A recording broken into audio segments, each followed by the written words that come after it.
What is up, everyone? My name's Bulldog Brand 8675, bringing you another DC Universe Online PS3 tips. Now, it's not a power today, but it's a conversation about combat rating. I've seen a lot of videos, believe it or not, with a lot of false information about the whole combat rating situation. The combat rating is how good your armor is, and it's mostly going to affect you when you're level 30. So when you're level 30, you're done all the main missions, hopefully. You've gotten everything you can get. Now, a lot of people say go buy this armor, but you want to stick with this armor over here. Now, it's kind of true, but not really needed, believe it or not. You see a lot of people walking around like this guy right here, crazy looking armor. That's styled armor. Now, what basically happens is when I first started off, I ran over to Two-Face saying, hey, I'm going to buy this armor. It only costed money, so I was like, hey, no Triumph points, that's good. It's got good stats, but its weapon level is low. Only the item level 30.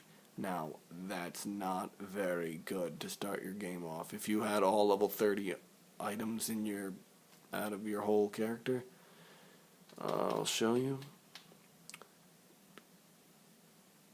Say you had level 30 all of this, then your combat rating would be level 30.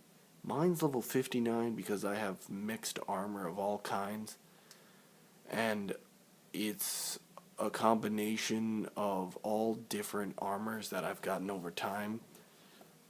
Now, a lot of people say you just want to save your Triumph points, buy this, but what I'm really saying is when I first started off, when you start getting Triumph points are important.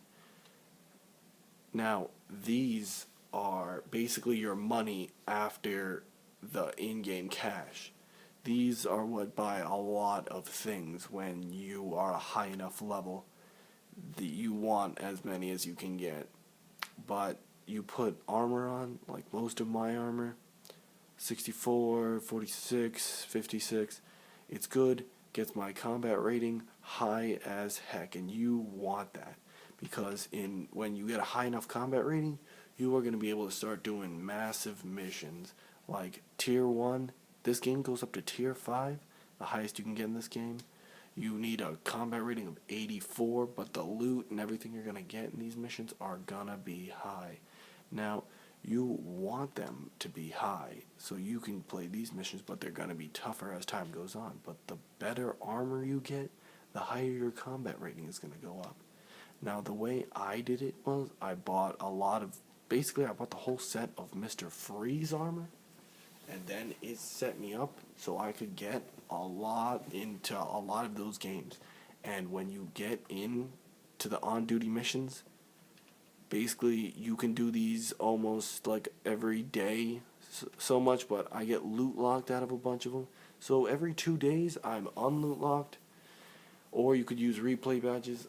Unless you're doing high level missions, you don't want to get yourself out of these small missions with replay tokens. They're not going to get you much because they're Tier 1. If I play with friends on like a Tier 4 and I'm loot locked out of like a Tier 2 or something, which I'm not at the time, but I'm loot locked out of quite a bit. Like this, I'm loot locked. No, I don't want to duel you, but you want to use this to get out. Now, it's good, guys, to get a high enough combat rating. Just buy some armor, play those missions. When you get those missions, you're going to get something called raid armor. Raid armor is the armor you get out of the missions. It's mostly going to probably be better than what most of these things are selling. As time goes on, you get more combat, like your higher combat rating. It's good. Then you're going to get more marks of triumph. You can buy this armor if you want to. I'm not saying you don't need to, but you don't really need to because you're always going to get better raid armor most of the time. And then you're going to get better weapons like Right now it's invisible for some reason, but this is a good sword that I got. Raid, it's some of the best. Now, as time goes on too, I'm not sure if you need the DLC for this, but I have all of them. You get to go to a place called Coast City, and it's a place located on, most of the time, it's located in the tech wing. On the villains, it's here in the hangar. You just go to Coastal City, and they're going to sell a lot of good stuff. But I'm not sure if this is DLC or not, people, but I have all DLC, so it doesn't really affect me at all. This is where a lot of combat, you're going to get your combat rating insanely high over here, because they're selling crazy armor for triumph points that if your combat rating is high enough, you're doing good tier 3 missions, getting lots of combat rating. You're getting a lot of marks of triumph, so you can get everything you need. Now, the souvenir shop over here is gonna hopefully spawn up pretty soon. It's gonna have 4 carts, boxes, and you're gonna be able to, depending on what your power type is gonna basically get what you want. Like right here, I'm a nature, so I'm a healing. I go into this box, and it's gonna sell stuff for pretty high amounts of triumph points, but I did have a lot, bought a few things to make my thing go up. Bought a trinket, bought a face. This is where you can buy good things. You're not gonna really find rings, necklaces, or faces, so you might want to buy these. They're really cheap triumph point wise, but you're gonna want them. They sell really good weapons over here, just in case you guys don't really have good weapons, but you're normally gonna get them in a raid anyways. And then your combat rating is gonna go up, and the higher it goes, the more missions you can get, the more triumph points you can get, the better armor you can get. So guys, basically what you really need to do, get level 30, get some triumph points, buy little armor as much as possible to get into tier 2.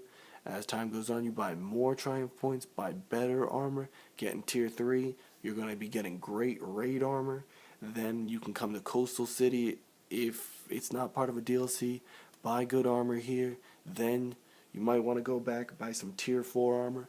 Now, tier 5 armor, I'm not really sure where you're going to find that. It's probably going to be raid armor, but that is what you're going to want to do. And if you want to raise your combat rating significantly high, you're going to need to craft. If you don't know how to craft exobytes, you go ahead right over here, Sport Exobyte. You're going to put it into like an interface. You're going to need some other materials that they want you to find. You're going to throw it in, like I threw one into my helmet. It was a 56 item level, but with the craft item I threw in here in the red socket, you get +4, making it a 60 item level. Getting your combat rating pretty high, boom. Another easy way to get your combat rating pretty high, if you have the Hand of Fate DLC, then you're going to get pouches. Depending on what it is, I get 2 trinkets. This trinket 66. This trinket, oh god, is level 70. That rose my combat rating pretty high. Then you get to have your consumables, your things that you normally get out of your missions anyways. You're gonna get all sorts of consumables. So guys, if you found this video to be helpful on wanting to raise your combat rating, leave a like, subscribe if you want. I'm not telling you you need to, but thanks for watching if you did.